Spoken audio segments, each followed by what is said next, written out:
Tu as envie d'aller voir un film avant que les cinémas referment, qu'on soit tous obligés de reconfiner et qu'une épidémie de bactéries mangeuses de chair transforme ta grand-mère en tête de veau ravigote? On a le film qu'il te faut. Bonjour à tous, je suis avec vous aujourd'hui pour vous parler de Relic, le premier film de Natalie Erica James. Tout d'abord, de quoi est-ce que ça cause? C'est l'histoire assez terrible et monstrueuse de 3 femmes. Edna, qui est une grand-mère très âgée, sa fille, Sam, et sa petite-fille, Kay. Et quand sa fille et sa petite-fille se rendent sur place, elles vont découvrir qu'il se trame quelque chose de beaucoup plus bizarroïde et inquiétant que simplement une personne âgée qui perd en autonomie.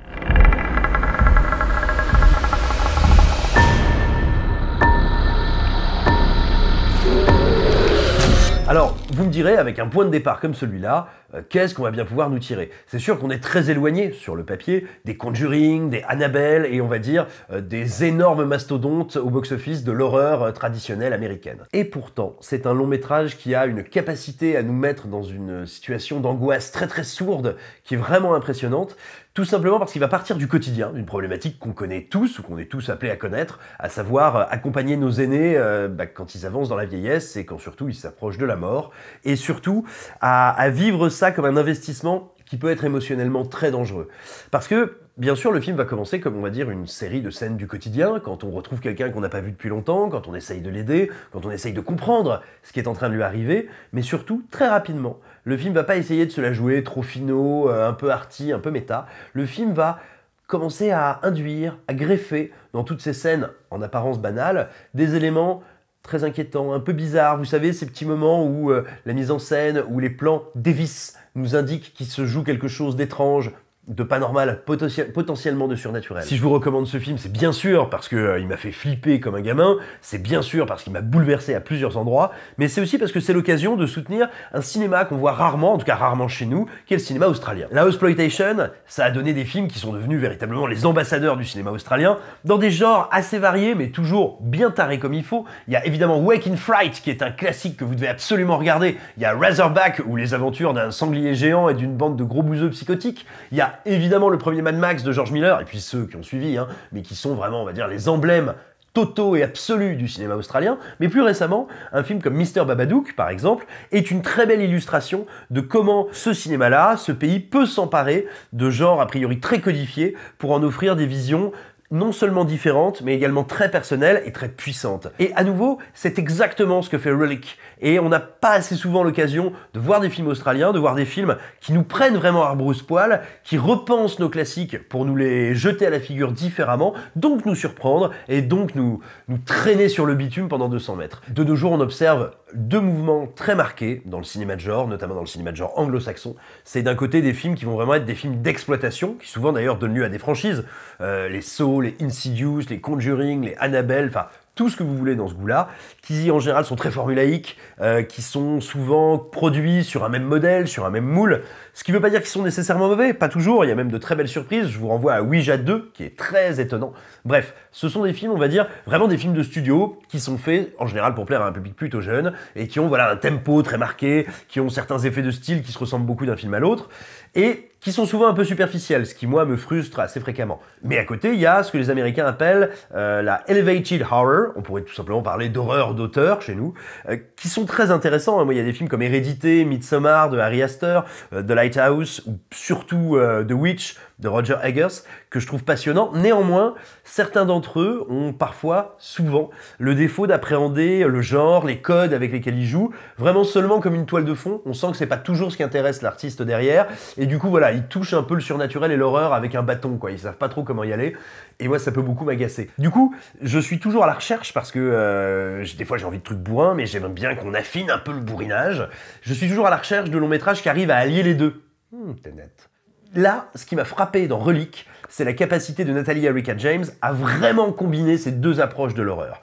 On a à la fois un fantastique qui est extrêmement subtil, très humain, très émotionnel, très fin, et un fantastique qui est organique, putrescent, extrêmement dur, voire particulièrement brutal, et réussir à marier les deux et à y aller à fond, je trouve ça très impressionnant. Pour vous dire, les 2 premiers tiers du film choisissent, on va dire, de faire avancer leur structure vraiment étage par étage, étape après étape, très lentement, très calmement. C'est pas du tout ennuyeux parce que vraiment le film est très très réussi dans sa structure, et surtout, c'est toujours quand relancer notre intérêt avec un petit truc qui se passe bizarrement, une silhouette étrange dans le cadre, cette idée que tiens, l'image est composée d'une manière qui me met un peu mal à l'aise. Et puis de temps en temps, en nous mettant face à ce qu'on pourrait appeler des résurgences, c'est très pratique parce que comme on a un personnage qui est en train de devenir dément, on va dire, un tremplin idéal pour faire rentrer du sensoriel et du bizarroïde dans le récit. Et il y a comme ça des espèces de fulgurances monstrueuses qui sont extrêmement marquantes. Il y a notamment le rêve d'une des protagonistes dans le film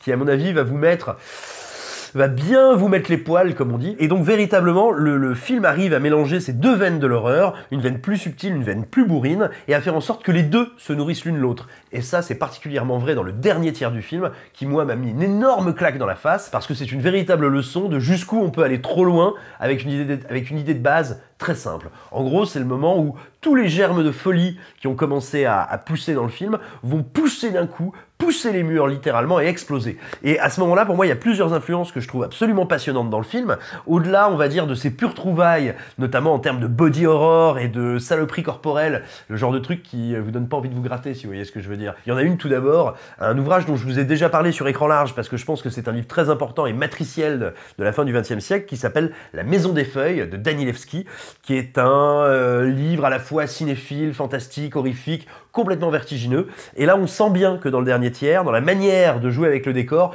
il y a une vraie volonté de nous perdre, il y a une vraie volonté de nous emmener en enfer. Et justement, l'enfer, ça m'amène à l'autre référence évidente. Si vous avez joué au premier Silent Hill, si vous vous êtes fait les dents sur ce survival horror incroyable de la première PlayStation, vous avez dû être marqué par le grand climax du jeu, qui se déroule dans un lieu qui, si ma mémoire est bonne, s'appelle en français le Grand Nulle Part, qui est tout simplement un dédale gigantesque où sont replacées toutes les zones que vous avez visitées avant dans votre aventure. Et bien justement, le dernier tiers de Relic joue sur cette idée-là, que parce que tout d'un coup on est enfermé dans la démence d'un personnage, et d'un personnage qu'on aime, parce que c'est ça l'idée, c'est que sa fille et sa petite fille, elles l'aiment et elles veulent l'accompagner, elles veulent aller jusqu'au bout avec elle. Bah parfois aller jusqu'au bout, c'est embrasser l'horreur qui est en train de consumer l'être aimé. Le film arrive à le représenter pas du tout d'une manière intello, au contraire d'une manière, encore une fois, physique, poisseuse, horrible, comme un truc qui vient vers vous à toute vitesse. Et ça, je trouve ça irrésistible, je trouve ça très puissant, et surtout, c'est authentiquement terrifiant. Et là où Relic devient passionnant, c'est qu'il touche à ce qu'il y a de plus intéressant dans le cinéma fantastique et dans le cinéma d'horreur. Bien sûr, on y va, parce que ce sont des univers qui nous plaisent. Évidemment, on caresse toujours l'espoir de flipper, voire d'avoir une vraie grosse trouillasse. Mais ce qui est le plus intéressant avec ces sentiments-là, c'est que ces sentiments nous mettent dans un état de vulnérabilité et donc de disponibilité émotionnelle. Et ça, le long métrage l'a parfaitement compris. Et ce que fait Nathalie Erika James, c'est qu'elle nous amène jusqu'à une conclusion dont je vais évidemment rien vous révéler, mais je parle bien de la toute dernière scène du film,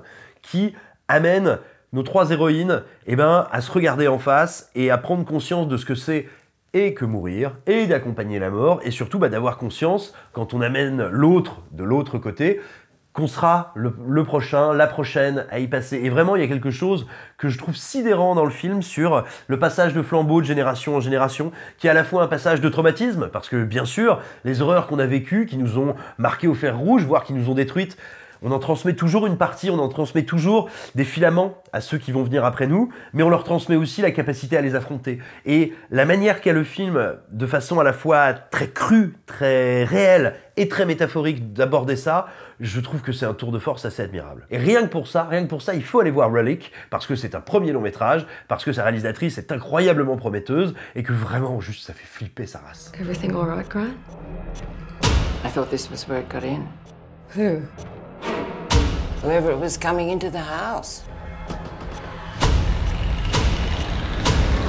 Cette vidéo sur Relic est terminée. En ce qui me concerne, c'est un de mes gros chocs de 2020 et un des films qui m'a le plus fait flipper ces dernières années. J'espère qu'il en sera de même pour vous. D'ici là, abonnez-vous, tapez sur la cloche, commentez cette vidéo, likez, partagez-la, dites-nous comme on est gentil et comme on vous parle bien de le cinéma. Nous, on vous embrasse, même si vous êtes tous de gros petits bâtards.